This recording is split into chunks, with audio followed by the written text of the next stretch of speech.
Welcome to A Slice with Dice, where education meets inspiration and leadership meets real life. I'm Corey Alderdice, Executive Director of the Arkansas School for Mathematics, Sciences, and the Arts. With 2 decades in school leadership, I'll share what I've learned from walking the tightrope between policy and practice, especially when it comes to doing right by gifted students and their futures. Ready to dive in? Here's this week's Slice. In the last episode, I introduced the 3 intentionalities that shape how gifted students experience dissatisfaction: eclipse, evolve, and escape. Eclipse is about seeking more. Evolve is about seeking growth. And escape is about seeking change. Each of these intentionalities help us understand the voice behind a student's restlessness. But in reality, very few students live entirely in just one of those spaces. Most students are a blend. They want more and they want to belong. They want affirmation and they want a new environment. They want rigor and they want release. It's in those blends that we see distinct patterns of student experience emerge. And I call these patterns paradigms: transitional, transformational, typical, and at the center of the 3, catalytic agency. Think of them as combinations, each one representing not only what a student is dissatisfied with, but also how that dissatisfaction can propel them forward. So let's begin with transitional students. These are the learners who embody eclipse and evolve. They want more and they want to become. In many ways, transitional students look like the classic picture of gifted and talented education, or at least how many folks conceive of it. They come from supportive families, schools that have nurtured them, and environments that value learning. They're already doing it well, but they're ready for the next step. Their dissatisfaction isn't born of crisis, it's born of aspiration. So picture Maya, a 9th grader who has always been at the top of her class. She reads voraciously outside of school, debates ideas passionately, and finishes every assignment with ease. But she feels restless. She longs for harder coursework, for peers who share her enthusiasm, for teachers who recognize not just her grades, but her potential to grow into leadership. Her dissatisfaction is constructive. She wants rigor, and she wants affirmation. For transitional students like Maya, the task for educators is to provide both at once. Accelerating their coursework without recognizing their identity can create brittle achievers, students who perform at high levels but feel invisible. Celebrating them without challenging them risks producing students who are flattered but unfulfilled. When schools combine rigor with recognition, these students soar. Next, let's turn to transformational students. These are the learners who embody evolve and escape. They want to become, and they want out. Transformational students often don't look like the stereotypical gifted kid. They may have average grades, modest to moderate test scores, and little visibility in the classroom. But underneath the surface lies deep potential. Their dissatisfaction comes from feeling unseen and from being trapped in an environment that doesn't always support them. Consider Javier, a 10th grader in a small rural school. He's quiet, withdrawn, and often overlooked. His teachers describe him as capable but unmotivated. And what they don't see is that Javier spends hours at home teaching himself computer programming. He dreams of a future in technology but feels invisible in his current setting. And his dissatisfaction then is twofold. He craves affirmation of who he is, and he longs to escape an environment that feels too small for his ambitions. Transformational students require a different sequence of support. First, they need elevation, mentors, recognition, and a sense of belonging. Then they need separation, opportunities to move into contexts that match their aspirations. Only after those foundations are in place does acceleration make sense. Without affirmation, acceleration feels hollow, and without a new context, belonging feels incomplete. But when affirmation, separation, and acceleration align, transformational students often make leaps that astonish even the adults around them. And the third paradigm is what I call typical gifted students. These are the ones who embody eclipse and escape. They want more, and they want out.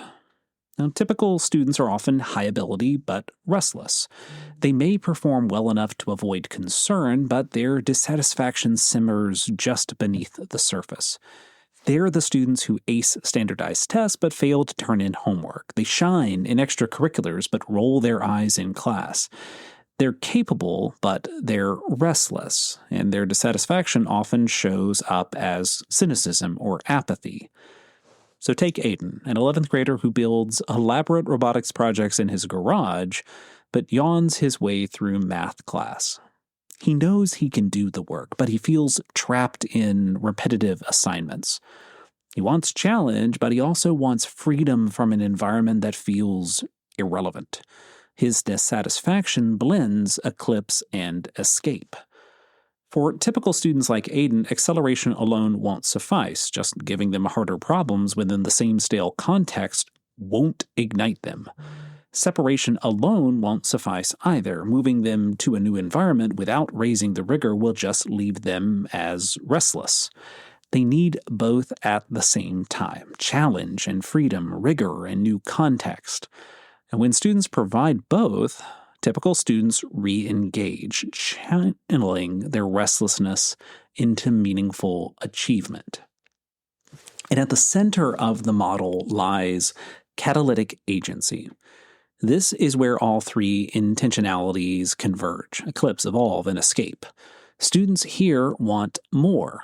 They want to become, and they want out all at once.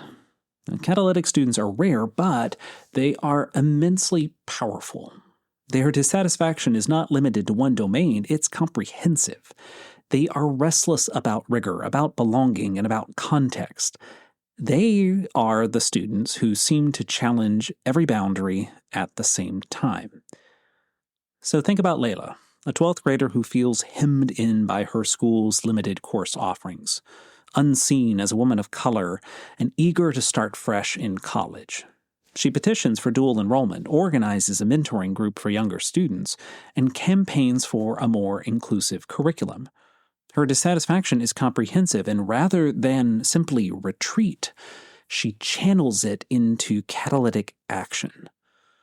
Catalytic students are often disruptive to the status quo, but their disruption is a gift. They demand acceleration, elevation, and separation often simultaneously. They force schools to be flexible, to innovate, to listen. And when supported, they not only transform themselves, but also spark transformation within their institutions. So why spend time on these paradigms? Well, because they help us interpret complexity. If we only look at individual intentionalities, we risk oversimplifying. We might see a student's need for rigor, but miss their longing for belonging. We might see their need for belonging, but miss their hunger for challenge. By looking at the blends, transitional, transformational, typical, and catalytic, we gain a fuller picture of what dissatisfaction is signaling. Paradigms also help us make better choices about interventions. For example, transitional students need rigor and recognition together. Transformational students need affirmation before acceleration. And the typical gifted students need rigor and a new environment at the same time. Catalytic students need all three levers, with flexibility applied.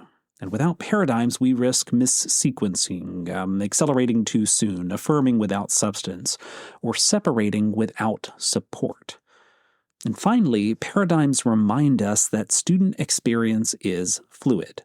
A student may begin as transitional and drift toward transformational if belonging is denied. A typical student may shift into catalytic if dissatisfaction deepens. Agency is dynamic, not static, and paradigms help us track those shifts over time. So as educators of gifted and talented students, it's easy to focus on ability as the driver of opportunity. But ability is only part of the story. Dissatisfaction, intentionality, and these paradigms shape how ability is expressed, nurtured, or suppressed. When we learn to recognize transitional students, we see those who are eager and ready, waiting for rigor and recognition. When we notice transformational students, we see diamonds in the rough whose dissatisfaction is the spark of untapped potential. And when we pay attention to typical students, we see restless achievers who need both challenge and freedom. And when we encounter those rare catalytic students, we see the possibility of transformation not only for the individual, but for the institution itself.